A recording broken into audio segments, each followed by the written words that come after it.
नमस्कार दोस्तों, guide of math में आपका बहुत बहुत स्वागत है। आज की वीडियो बहुत ही इंटरेस्टिंग है क्योंकि आज बात करूंगा मैं कि जीएसटी क्यों नहीं कैलकुलेट हो रहा। अब आप सोच रहे होंगे सर इसके तो बहुत ही सिंपल रीज़न है, आपने लेजर गलत बनाए होंगे।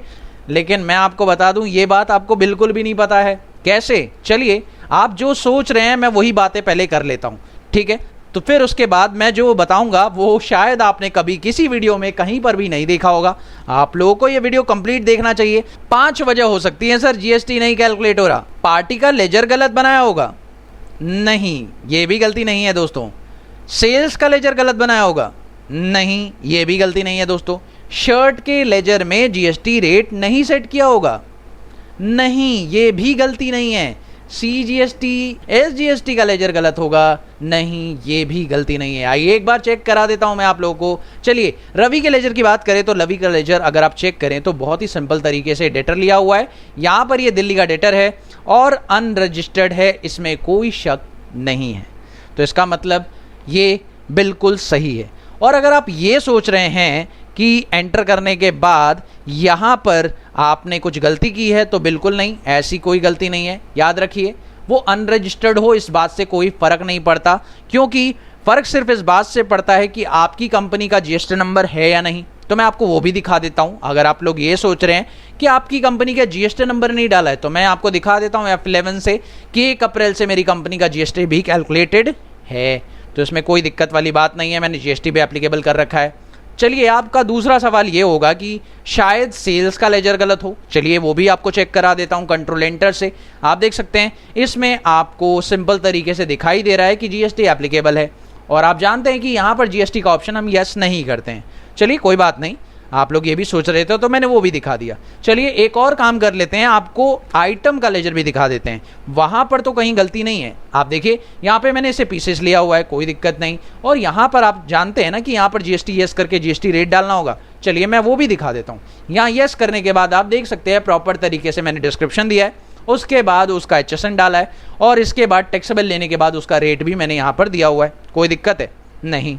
चलिए ये भी बात समझ में आ गई सर, यहाँ पे भी कोई दिक्कत नहीं है। लेकिन चलिए जीएसटी और सीजीएसटी एसजीएसटी के लेजर में दिक्कत होगी, वो भी दिखा देता हूँ मैं आप लोगों को। यहाँ पे चेक करते हैं, कंट्रोल एंटर करके यहाँ पर आता हूँ, इसके अंदर भी चेक करके दिखा देता हूँ। ये देखिए ड्यूटीज एंड टैक्सेस का लेजर है और ग्रुप भी बिल्कुल सही है, सेंट्रल टैक्स है, कोई दिक्कत वाली बात नहीं है। सर कुछ तो गलती है कहीं ना कहीं। आपने देख लिया, सारी चीज़ें देख ली है। चलिए एक बार एक काम करते हैं, आपको याद होगा this voucher has no tax implication, ये भी तो एक एरर होता है जिस पर मैंने ऑलरेडी एक वीडियो बना रखा है। ये देखिए वो वीडियो है। अगर वो एरर आता है तो उसे भी सॉल्व आप कर सकते हैं। किस तरीके से करेंगे वो आपको पता चल जाएगा इस वीडियो में, आप जाकर देख लीजिएगा। लेकिन वो मैं आपको यहाँ दिखा देता हूँ थोड़ा सा। ये देखिए अगर मैं कंट्रोल O प्रेस करता हूँ और जीएसटी टैक्स एनालिसिस करता हूँ तो दोस्तों ये कह रहा है कि टैक्स रेट स्पेसिफाइड नहीं है, बल्कि यहाँ पर तो ऐसा कुछ भी नहीं है, टैक्स रेट तो आपने स्पेसिफाई कर रखा है। तो ये दिक्कत क्या आ रही है दोस्तों? आइए, ये बहुत ही बड़ी दिक्कत है। और अगर आप लोगों को ये दिक्कत आ रही है तो आप लोग का भी जीएसटी कैलकुलेट नहीं होगा। Tax rate tax type not specified. Sir ये कौन सी एरर आ गई? अच्छा चलिए दिखाते हैं इस एरर को कैसे सॉल्व करना है। इसके लिए आप लोगों को चेक करना होगा अपने शर्ट का लेजर। तो शर्ट के लेजर पर आप करिए कंट्रोल एंटर, और कंट्रोल एंटर करने के बाद यहाँ पर जो जीएसटी का ऑप्शन है ना, इसे यस कर दीजिए। यस करने के बाद आप एक बहुत ही बढ़िया चीज़ नोटिस करिए यहाँ पर दोस्तों, और वो ये देखिए कि यहाँ पर जो टैक्स का इम्प्लीकेशन बता रहा है वो किस दिन से बता रहा है। वो बता रहा है कि 31 मार्च 2022 से जीएसटी एप्लीकेबल होगा, यानी कि इस कंपनी के अंदर इस गुड्स के ऊपर 1 अप्रैल से जीएसटी एप्लीकेबल नहीं होगा। आप इसे 31 मार्च से चाह रहे हैं कि एप्लीकेबल हो। ओ हम तो ये नहीं चाह रहे कि 1 अप्रैल से नहीं एप्लीकेबल हो, 31 मार्च से एप्लीकेबल हो। तो भैया ये तो है एक प्रॉब्लम, और अगर इस प्रॉब्लम को आपको सॉल्व करना है तो आपको इस स्क्रीन पर आने के बाद करना पड़ेगा ऑल्ट के साथ W, और जैसे ही आप ऑल्ट के साथ W करेंगे आपके सामने एक स्क्रीन अपीयर होने वाली है।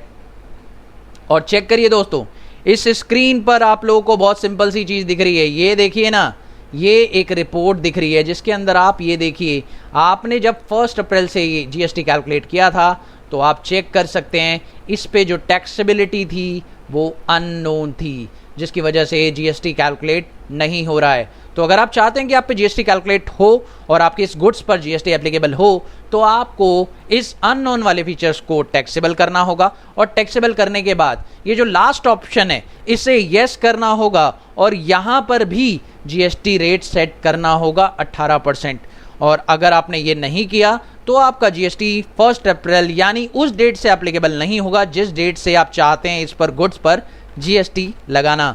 तो दोस्तों इसे आपको करना होगा, और एक्सेप्ट करने के बाद अब आपका जीएसटी इस गुड्स पर पूरे साल एप्लीकेबल हो चुका है, क्योंकि 1 अप्रैल से आपने इस पे जीएसटी लगा दिया है। आप चाहें तो सेकेंड लाइन को हटा सकते हैं, लेकिन 1 अप्रैल से तो आप चाह रहे हैं कि जीएसटी एप्लीकेबल हो। अब करिए कंट्रोल ए और करिए कंट्रोल ए और करिए कंट्रोल ए, और अब आप चेक कर सकते हैं मेरा जीएसटी प्रॉपर तरीके से कैलकुलेट हो चुका है। दोस्तों है ना कमाल की ट्रिक? आप लोग को पता चल गया कि कैसे एक छोटा सा एरर आप लोगों का काफ़ी काम खराब कर सकता है। अगर आप लोगों ने ये पॉइंट नहीं किया तो दोस्तों आप फंस सकते हैं बहुत बुरी मुसीबत में। चलिए एक बात और बताता हूं कि जीएसटी कैलकुलेट ना होने की एक वजह और भी है दोस्तों। मान लीजिए कि आप चाहते हैं कि इस पर आईजीएसटी कैलकुलेट हो, और आपको बाद में पता चला कि ये जो पार्टी है वो आईजीएसटी दिल्ली से बाहर की पार्टी है। तो आपने क्या किया, आपने इसे ड्यूटीज एंड टैक्सेस में रखा, जीएसटी लिया और इंटीग्रेटेड टैक्स यहाँ पर चेक कर लिया, ठीक है, सिलेक्ट कर लिया।